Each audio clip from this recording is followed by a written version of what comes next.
Alors, je vous ai dit que j'aimais la fiction, voyons ça. L'État, avec votre système, voit sa quote-part réelle, après la quote-part fictive, ça sera autre chose, de 57 points. Supposons qu'il y ait déjà un monsieur BlackRock dans la haute administration de l'État, à Bercy par exemple, soit celui qui a écrit ça, soit quelqu'un qui s'apprêterait à aller chez BlackRock, ou quelqu'un qui a déjà été chez BlackRock et revenu dans la fonction publique et donne des conseils. Alors qu'est-ce qu'il dirait, le monsieur BlackRock? Il dirait, écoutez, vous autres l'État, baissez, vous donniez 57, ne donnez que 54.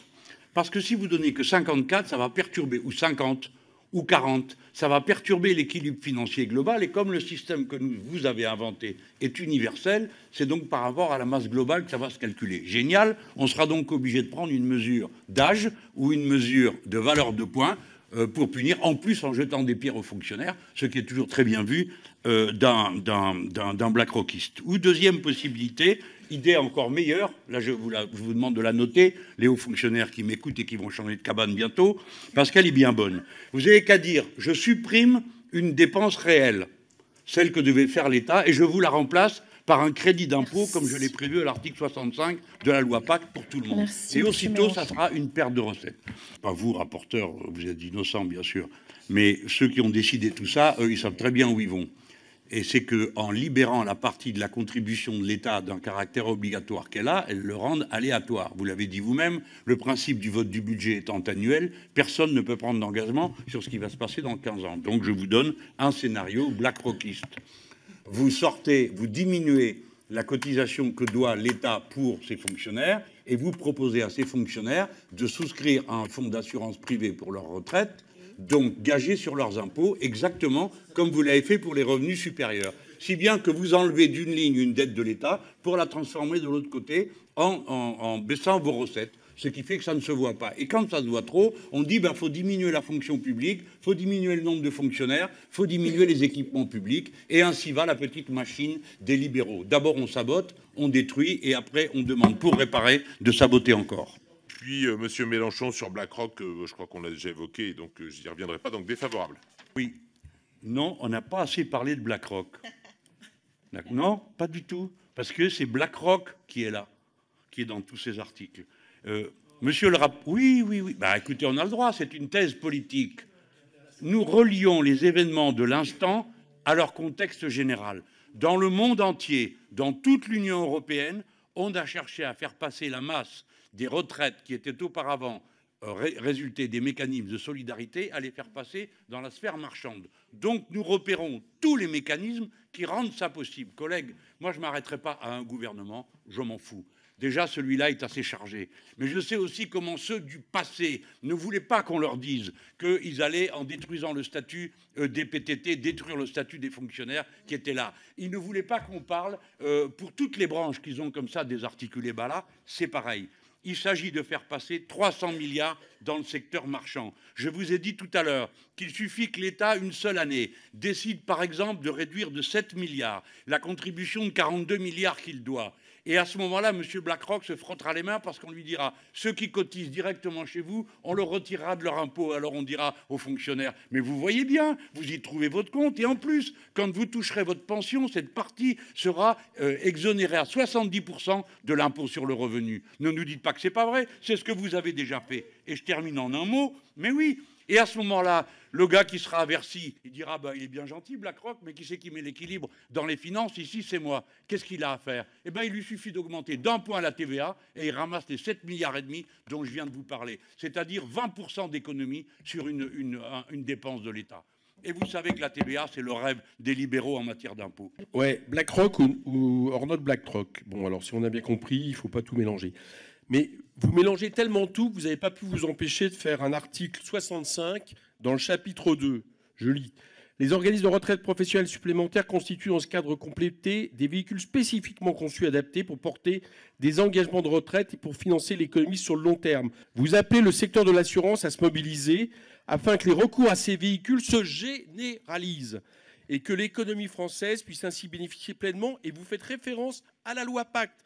La portabilité des droits acquis sur les différents produits, l'assouplissement des modalités de sortie en rente ou capital, etc., etc. Autrement dit, que vient faire cet article qui est un hommage, vous ne citez pas le mot capitalisation, mais c'est ça, à la retraite par capitalisation, si votre objectif n'était pas en fait d'en faire un des pivots du futur système de retraite française. Vous le dites vous-même, vous ne pouvez pas vous empêcher de l'écrire. Pour revenir sur la remarque de mon collègue Éric Coquerel à laquelle vous avez répondu, vous nous confirmez que l'article 65 va être supprimé par un amendement que vous avez déposé, et précisément c'était le dernier article de la loi, et ce dernier article nous demandait de ratifier des ordonnances suivantes: une ordonnance relative aux activités et à la surveillance des institutions de retraite professionnelle supplémentaires, une autre relative au régime professionnel de retraite supplémentaire, une autre portant réforme de l'épargne retraite, c'est-à-dire la loi Pacte. Et voilà donc des ordonnances qui sont tout à fait dans la logique de ce que nous vous disons depuis tout à l'heure, c'est-à-dire une logique qui vise à donner toujours plus au privé et à favoriser la capitalisation. Donc c'est assez signifiant de voir que peut-être que ça faisait mauvais genre d'avoir, pour finir l'ensemble de cette loi, en tout cas c'était très symbolique, de terminer sur cet article 65 qui valorise des ordonnances qui vont vers une logique de privatisation. Merci madame. Le 63-79, monsieur Mélenchon. Oui, il s'agit là de passer par-dessus bord les régimes spéciaux. Il y a deux conditions pour passer à la privatisation, deux conditions initiales. Premièrement, supprimer les régimes spéciaux parce qu'ils procèdent fondamentalement de la logique de répartition, mais c'est les plus durs à supprimer parce que les gens les défendent bec et ongle. Alors vous faites ça. Et la deuxième, c'est des points pour pouvoir les acheter un par un. Et c'est comme ça que se met en place le système par capitalisation dans une loi à venir, mais dont toutes les conditions sont préparées. On vient de rappeler à l'instant qu'à l'article 65, vous passez par-dessus bord tout ce qui était les mécanismes de surveillance des agences privées. Alors, bon, le collègue tout à l'heure dit « Ah là là, mais ça n'a pas de rapport ». Ben si, ça en a un. Ça n'a pas de rapport, disait-il, que l'on parle de BlackRock avant que lui-même se mette à en parler beaucoup. Mais bien sûr, parce que BlackRock est le géant qui guette à nos portes. Et une de vos collègues a même dit qu'on était une boîte de Smarties à côté de la puissance de BlackRock. Alors Smarties, elle exagère de ne pas croire davantage que ça à la puissance de sa patrie. Mais attendez, j'ai pas... Ah si, j'ai fait une minute. La suite dans un instant.